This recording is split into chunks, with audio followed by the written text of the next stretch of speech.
ये मुंबई महानगर का मीरा रोड उपनगर है।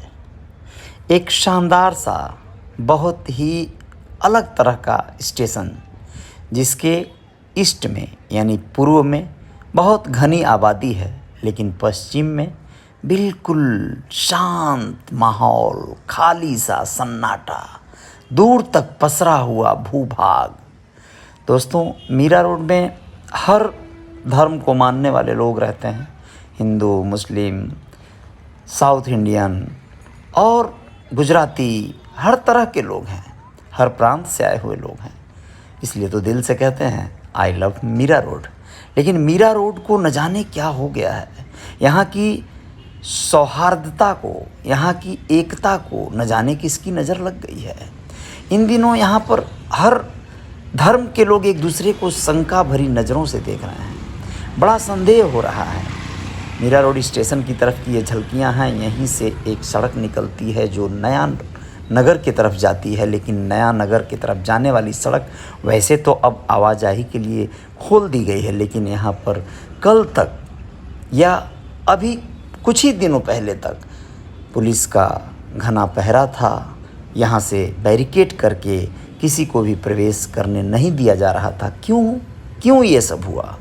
यहाँ पर 22 जनवरी 2024 की ठीक पूर्व संध्या पे यानी 21 जनवरी को हालात कुछ ऐसे बने कि यहाँ की विधायक गीता जैन जी हैं ये, और ये अपनी महिला कार्यकर्ताओं के साथ बड़ा सा जत्था जुलूस लेके, एक शोभा यात्रा लेके वहाँ से गुजर रही थी, नया नगर के गलियों से, सड़कों से।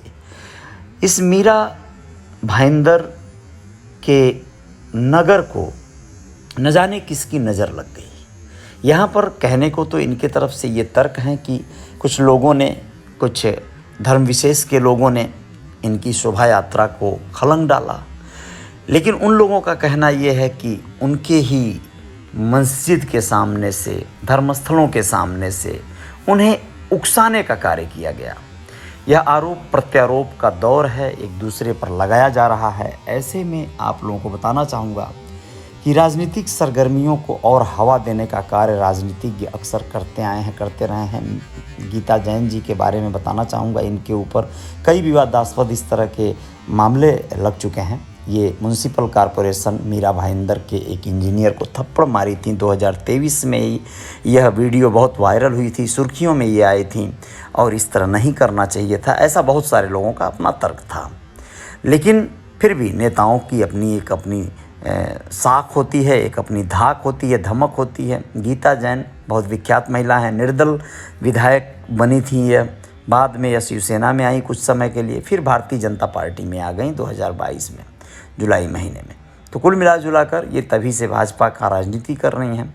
ऐसे में मीरा भाईंदर की जो सरगर्मियां हैं, यहाँ की जो आबो हवा है, इस समय बड़ी प्रभावित हो गई है। बड़ा एक तनावपूर्ण माहौल दिखाई देता है, जबकि ऐसा कभी पहले नहीं हुआ है। यहाँ के आम लोगों का ये कहना है किसी भी धार्मिक समय पर भी ऐसे किसी तरह की दुर्भावना नहीं पैदा हुई, हिंदू मुसलमान को लेके कोई मैटर नहीं हुआ था। बड़ा एक सामंजस्यता रहती है यहाँ के लोगों में। मुंबई महानगर का ये नगर बहुत कम समय में बहुत ज़्यादा ग्रोथ किया हुआ उपनगर है। यहाँ की आबादी, यहाँ के लोग, यहाँ का जो डेवलपमेंट हुआ है और होता ही जा रहा है, वो बड़ा भारी पैमाने पे होता जा रहा है। मेट्रो का काम यहाँ पे चल रहा है, बड़ी तेज़ी से ये आगे बढ़ रहा है। मीरा रोड और भाईंदर जो दोनों स्टेशन हैं, उनको दोनों को मिला के महानगर पालिका है ये। और आप लोगों को बता दें कि इसी मीरा रोड, मीरा भाईंदर में एक और विधायक हैं जो युवा हैं, बड़े तेज तर्रार हैं। उनकी पिता की राजनीतिक विरासत उन्हें मिली हुई है, अब वो भी सुर्खियों में हैं। वो भी यहाँ के माहौल को एक तरह से हवा ही देने का काम कर रहे हैं। गीता जैन ने, जैसा कि विगत दिनों मीडिया कर्मियों से बात करते हुए कहा था कि 5 मिनट के लिए मोहलत दे दी जाए तो हम लोग सबको बता देंगे कि हम क्या हैं, क्या कर सकते हैं। ये हैं नारायण राणे के सुपुत्र नितेश राणे जी, ये भी विधायक हैं भाजपा के। जी हाँ, इनके ऊपर भी आरोप है। लोग कह रहे हैं कि यह जो है, कह रहे हैं कि हम अपने कार्यकर्ताओं के साथ जो है बैरिकेड तोड़ देंगे, उस बैरिकेड को जो पुलिस ने कहीं न कहीं लॉ एंड ऑर्डर के पालन के लिए लगाया है। यही हैं नारायण राणे जी, जो कभी राष्ट्रीय कांग्रेस के कद्दावर कार्यकर्ता हुआ करते थे, महाराष्ट्र की राजनीति में इनकी खासा धमक रही है और ये एक ज़मीनी नेता रहे हैं और इनके सुपुत्र जो है अब नीतेश राणे विधायक हैं महाराष्ट्र विधानसभा में।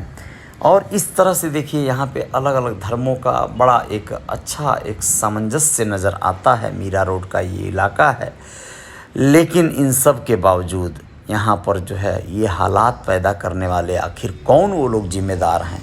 क्यों ये धार्मिक जो है उन्माद पैदा हो रहा है, ऐसा जो बिल्कुल भी नहीं होना चाहिए? क्या हम एक अलग दिशा में बढ़ रहे हैं? क्या देश अलग राजनीति की तरफ बढ़ रहा है? लोगों में फूट डालो राज करो वाली पैटर्न पे काम हो रहा है, जहाँ पे गौ माता को खाना खिलाया जाता है, वहाँ पे इस तरह के जो भगवामय हो गए हैं युवा। कुछ युवाओं को व्हाट्सएप ग्रुप में पूछा जा रहा है कि तुम हिंदू हो या फिर कट्टर हिंदू हो। इस तरह की कवायद करना न जाने क्यों ज़रूरी लग रहा है लोगों को। क्या हम इतने डर से गए हैं किसी एक धर्म से, किसी एक संप्रदाय से, कि हमें ये बहुत ज़्यादा अपने आप को कट्टर बताने में आवश्यकता नज़र आने लगी है? तो ये जो धार्मिक उन्माद है, या फिर ये कहें कि हमें जो है सांप्रदायिक उन्माद पैदा करने की आवश्यकता नहीं है। एकता बनाए रखें। धर्म कोई भी हो, पंथ कोई भी हो, जाति कोई भी हो, लेकिन इसको राजनीतिक हथकंडा न बनाए, न नेता न आम जनता, तो ही शायद कुछ भला हो सकता है। ये तोड़ू कार्रवाई नया नगर में हुई है, अतिक्रमण हटाया गया है महानगर पालिका मीरा भाईंदर के द्वारा, लेकिन ऐसे में जो ये झंडा, ये कोई भी दल जो आजकल तमाम तरह की अपनी चहलकदमी कर रहा है, इससे बचना चाहिए और सरकार को इस पर जो मुस्तैदी बरत रही है सरकार, उसे सहयोग करना चाहिए। उसके न कि बैरिकेड तोड़ने के प्रयास करने चाहिए। उसको ये कहना कि आप हटा लो अपनी पुलिस और हम 5 मिनट में ठीक कर देंगे सबको, ये सब गलत बयानबाजियाँ देने से बचना चाहिए। खासकर उन जनप्रतिनिधियों को जिनको जनता ने मिलकर चुना है, जो कि एक समय के लिए निर्धारित होते हैं कि 5 साल आप शासन करेंगे। लेकिन क्या 5 साल आप भड़काकर लोगों को शासन करेंगे? मीरा भाईंदर को स्वच्छ बनाइए, उसे तरक्की पर ले जाइए। मीरा भाईंदर को ही क्यों, पूरी मुंबई को आप लोग डेवलप करिए। बहुत ज़्यादा विकसित तो ये है ही है, और ज़्यादा पूरी दुनिया में इसका परचम फहराइए। यहाँ पे रोजी रोटी के लिए जो दूर दराज से लोग आते हैं उनको कमाने दीजिए, काम करने दीजिए, उनकी सुरक्षा कीजिए। उन्हें उन्मादी न बनाइए, उन्हें बांटिए मत आप, बस उन्हें ऐसे ही एकता की मिसाल कायम करने दीजिए। जय जयकार होगी। आप लोग रियल रिपोर्टर न्यूज़ पर इस खबर को देख रहे थे, और आप लोग रियल रिपोर्टर न्यूज़ स्टार को भी सब्सक्राइब कर लीजिएगा, और आप लोगों को ऐसे ही तमाम खबरों के साथ हम रूबरू करवाते रहेंगे। जय जयकार तो जारी रहेगी।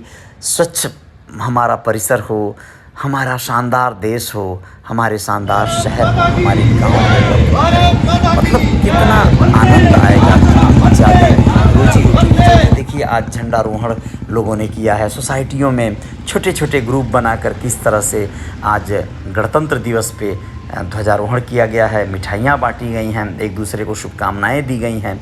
ये सब हर्षोल्लास का समय है। आज बाबा साहब भीमराव अम्बेडकर जब स्वर्ग से इस नज़ारे को देखते होंगे तो उन्हें खुशी भी होती होगी, लेकिन जब कभी दंगे फसाद या जातीय हिंसा या सांप्रदायिक हिंसा होती होगी कहीं पर, तो हमारी जितनी भी विभूतियों ने मिलकर देश को आज़ाद कराया उन्हें दुख होता होगा। जय हिंद।